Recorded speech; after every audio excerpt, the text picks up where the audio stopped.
Hey everyone, George Calabrese Plumbing. I've got a little weekend project going here for somebody. Something that a lot of people want to do on the weekend, and that's changing the fill valve and flapper and at least supply line. So what you're going to want to do is the very first thing is always make sure that this valve holds, okay? That it's not going to leak on you and it's shutting off. So no water's coming out. We know that's good. All right? That's number one. If that doesn't work, then either call a plumber or you have to shut your main water off to the house. Personally, I changed that valve, but that's not what the customer wants to do. So next, you're going to remove that supply line, clean that up a little bit. Then way up under here, there is a nut that holds the fill valve in place. We're going to remove that nut, and seeing as we don't have a ton of water in here left, now it's shut off, I like to use this baking pan that I liberated, not stole, liberated from my wife, an old one.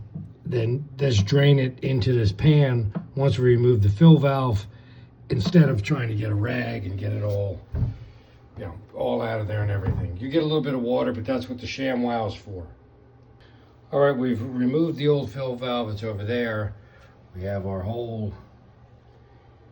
Now we're going to put in this excellent Wolverine brass fill valve with a brass shank, which I like so much better.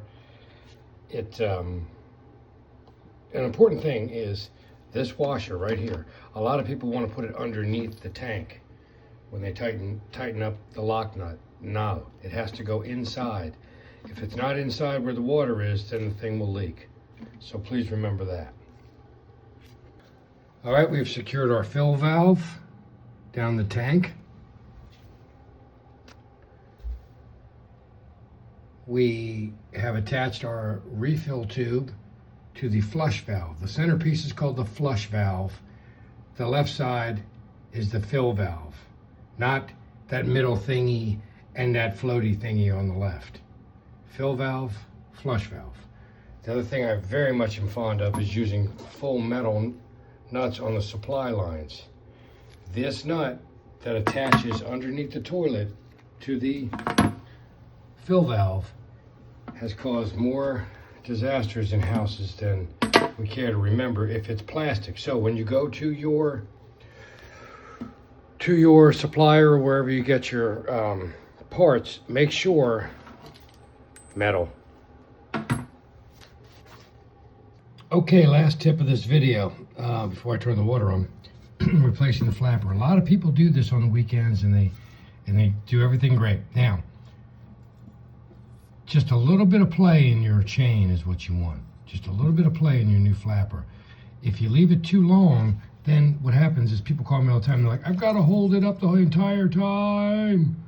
No, you just want a little bit of play so that when you hit your handle, it brings the flapper up. Not too tight, otherwise it'll leak. Let's get some water on.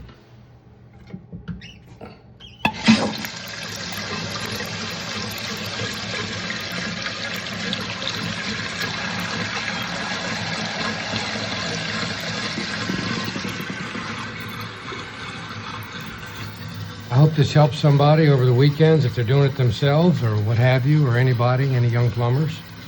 If you like any of the videos or just the Redskin Commanders, give me a thumbs up. Thanks.